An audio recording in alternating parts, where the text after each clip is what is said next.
Fellow graduate din siya ni Kim sa TGIS at kinakiligan noon bilang si Kiko.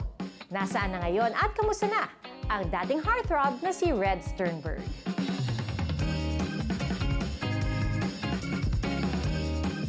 I'm just preparing the dough for it to be round first. Hi Red! Kamusta? How are you? I am good, and how are you?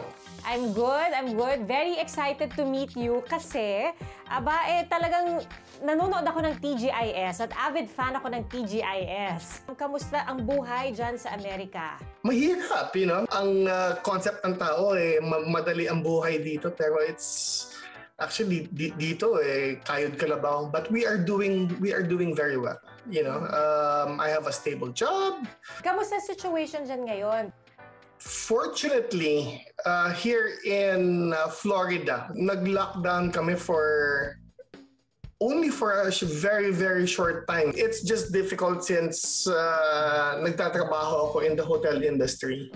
So, exposed ako sa tao, you know, every day. But so far, so good. 14 na taon nang naninirahan sa Amerika si Red kasama ang kanyang pamilya. Pero hindi raw naging madali ang kanilang pagmamigrate. Dumating nga raw sa punto na kinailangan nilang magpalipat-lipat ng tirahan dahil sa kanyang trabaho.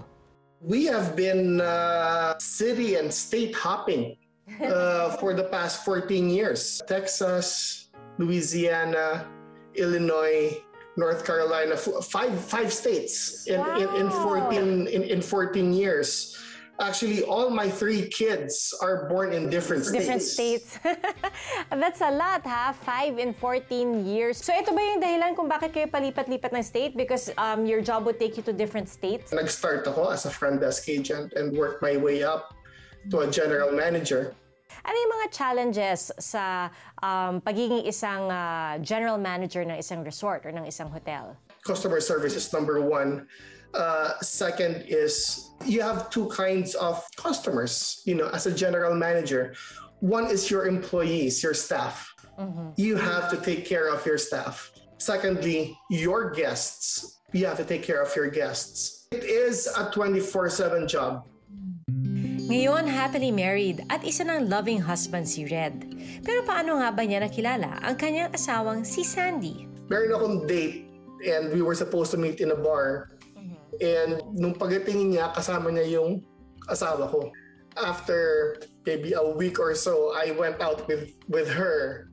I think hindi kami nagkita ng 4 or 5 years. Wow! The next time she messaged me, sabi niya, hey, I'm in Manila, and nagkita kami that night, and then she flew back to the US the next day, and then we were just chatting, and I just asked her, wanna get married? And then, na-surprise ba siya? Or parang for her, it was just an automatic yes? Yeah, she said yes. So, that December, you know, we got married. And the rest is history, ika nga. After 16 years of marriage, mayroon na silang 3 beautiful kids. Sina Razzie, Ryzen, and Riker. Yung pagpapalaki nyo sa anak nyo, would you say it's half Filipino, half American? Paano mo i-describe? Mix, kasi stricto ako eh. Ako yung tipong makuha ka sa tingin. Naku, nakakatakot pala. Susunod, sa tunay na buhay. My role was supposed to be Bobby's role, Wax. Bobby was supposed to be Kiko.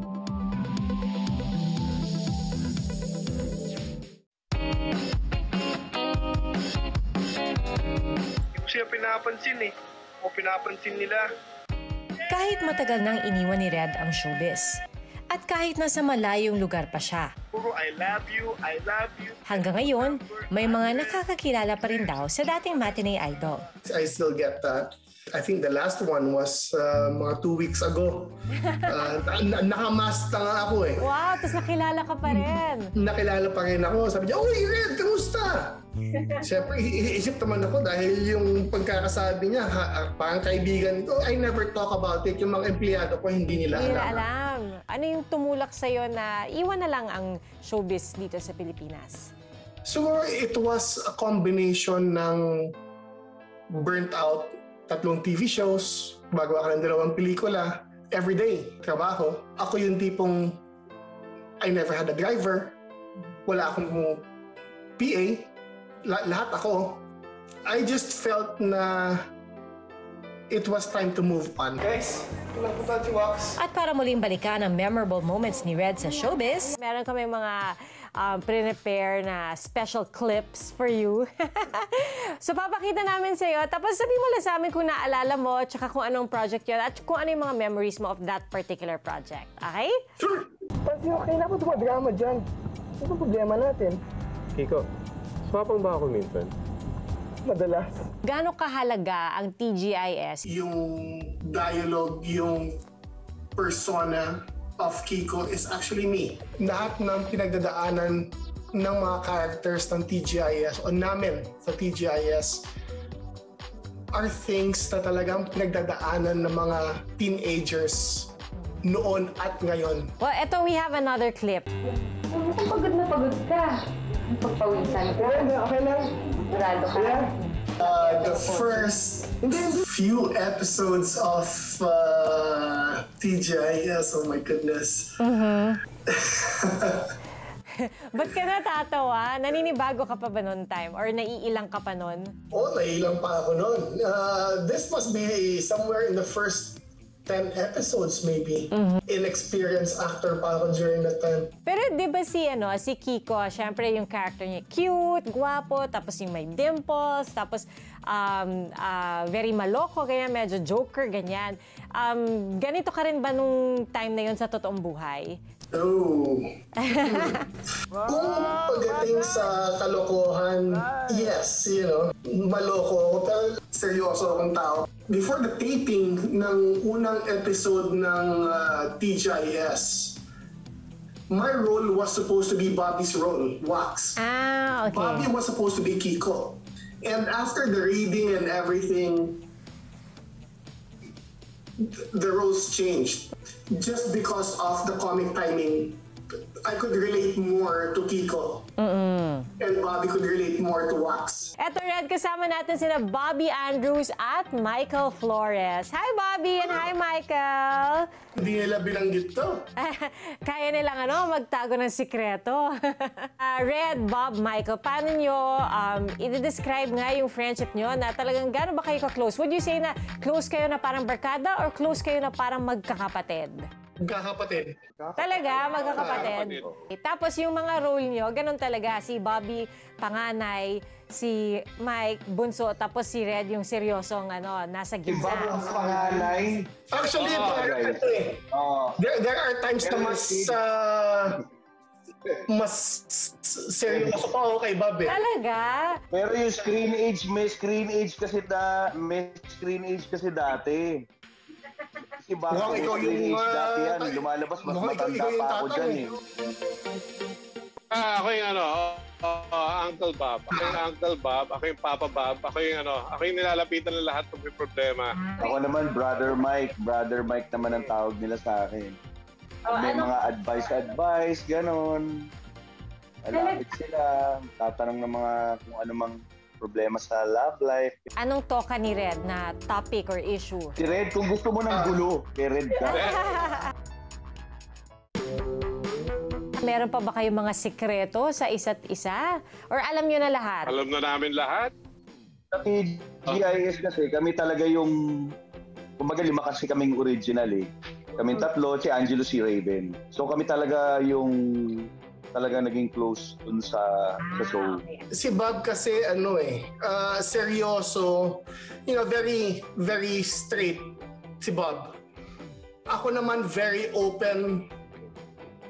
Wala akong tinatago. In other words, si Mike yung malihim pero nabubuking. Thank you again so much, Bobby and Michael, for joining us today.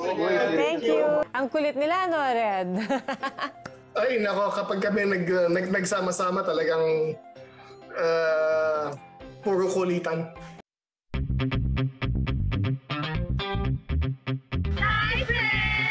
Sa kasagsagan ng kasikatan, Girls? pinili ni Kim De Los Santos at Fred Sternberg na manirahan sa ibang bansa. Pero matapos ang maraming taon, mayroon nga ba silang panghihinayang? Do you ever regret having left the industry? No. Do I miss it? Yeah. Do I still want to do it in the future? Maybe. The acting itself, that I miss. Ano ang aral ng tunay na buhay ni Red Sternberg? You make your own destiny. Kasi for me, lahat ng trabahong pinasukan ko, I never had experience in that particular industry. I put passion on what I do. Put the work, you'll go places. Ako po si Pia Arcangel. Bawat karanasan, may mga aral na tumatatak sa ating puso at isipan.